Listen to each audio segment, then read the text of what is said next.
اگر تو نہ ہوا میرا تو خدا کی قسم دونوں راجہ پور کی خاک میں ملیں گے۔ لودھا کے علاقے میں کیا ہوا اس سے کوئی بھی ناواقف نہیں ہے۔ لال سٹیٹس لگایا کہ اگر ہم دونوں ایک نہ ہوئے تو راجن پور کی خاک میں جا ملیں گے۔ سٹیٹس لگانے کے بعد اپنی پھپھو کی بیٹی کو ختم کرنے کا جگرا لے کر یہ شخص یہاں سے نکل جاتا ہے اور سیلون کے سامنے کھڑا ہو جاتا ہے۔ جی ہم بات کر رہے ہیں لودھا میں پیش آنے والے ایسے واقعے کی جو کہ نئی نویلی دلہن بنی ہوئی تھی، لال جورے میں وہ تیار ہوئی تھی، سیلون گئی ہوئی تھی، 10 منٹ رہتے تھے کہ وہ اپنے نکاح میں جانے کے لیے 10 منٹ پہلے تیار ہو کر بیٹھی تھی کہ مجھے گھر سے کوئی لینے آئے گا اور میں اپنی بارات دیکھنے کے لیے جاؤں گی۔ لڑکی کے والدین ہر چیز تیار کر کے بیٹھے تھے اور صرف اپنی بیٹی کا پارلر سے آنے کا انتظار کر رہے تھے۔ بیٹیوں کو، لڑکیوں کو اس دن کا بہت زیادہ انتظار ہوتا ہے اور اس انتظار میں رہتی ہیں کہ کب ہماری بارات آئے گی، کب ہم لال جوڑا پہنیں گے، کب ہماری بھی نصیب کھلیں گے۔ ناظرین، لڑکی سدرا جس کی عمر 21 سال بتائی جاتی ہے،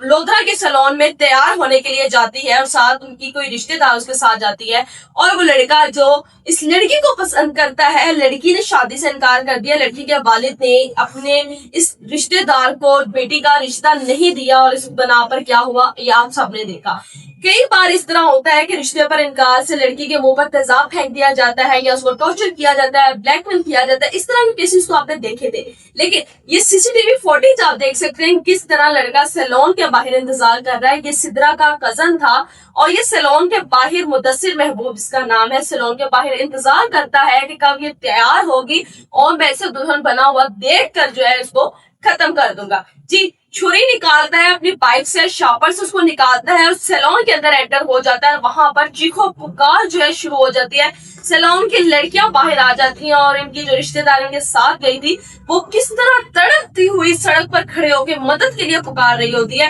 اس کو چھریوں سے ختم کر دینے کے بعد خود کو بھی چھریوں سے زخمی کر لیتا ہے۔ ناظرین، یہ کہاں کا انصاف ہے کہ ایک نئی نویلی دلہن جو کہ اپنی نئی آنے والی زندگی کا انتظار کر رہی تھی، والدین اپنی بیٹی کے نیک نصیبوں میں دعا کر رہے تھے، گھر میں کھانا تیار تھا، بارات گھر سے نکلی ہوئی تھی اور وہ لڑکا جو کہ اپنی دلہن لینے کے لیے گھر سے نکلنے لگا، اس کے پتہ نہیں کتنے ارمان ہوں گے اس کی بہنوں کے، ماں کے، اور کتنے لاڈوں سے، کتنے پیار سے یہ شادی ہونے جا رہی تھی، لیکن یہ شادی نہ ہو سکی۔ خوشیوں والا گھر ماتم میں بچ گیا، جہاں جس گھر میں شہنائیاں بج رہی تھی اس گھر میں نماز جنازہ ہوا۔ جہاں پر ماں باپ نے گھر سجا کر بیٹی کو رخصت کرنا تھا وہاں پر گھر سجا کے بیٹی کو رخصت تو کیا گیا لیکن لال جوڑے میں نہیں، سفید جوڑے میں۔ یہ ہمارے لیے شرمندگی کا باعث ہے کہ ہم لوگ اپنے بچوں پر دھیان نہیں دیتے، ان پر توجہ نہیں کرتے، اپنے بچوں کو دوست نہیں بناتے۔ تو بہترین طریقہ یہ ہے کہ اپنے بچوں کو جرم سے بچایا جا سکے ان کو دوست بنائیں، ان سے پوچھیں آپ کو کون پسند ہے، کون نہیں پسند ہے، کس سے شادی کرنا چاہتے ہیں، کس سے نہیں کرنا چاہتے، اور اگر آپ خود پسند کی شادی کرنا چاہتے ہیں اور اگلے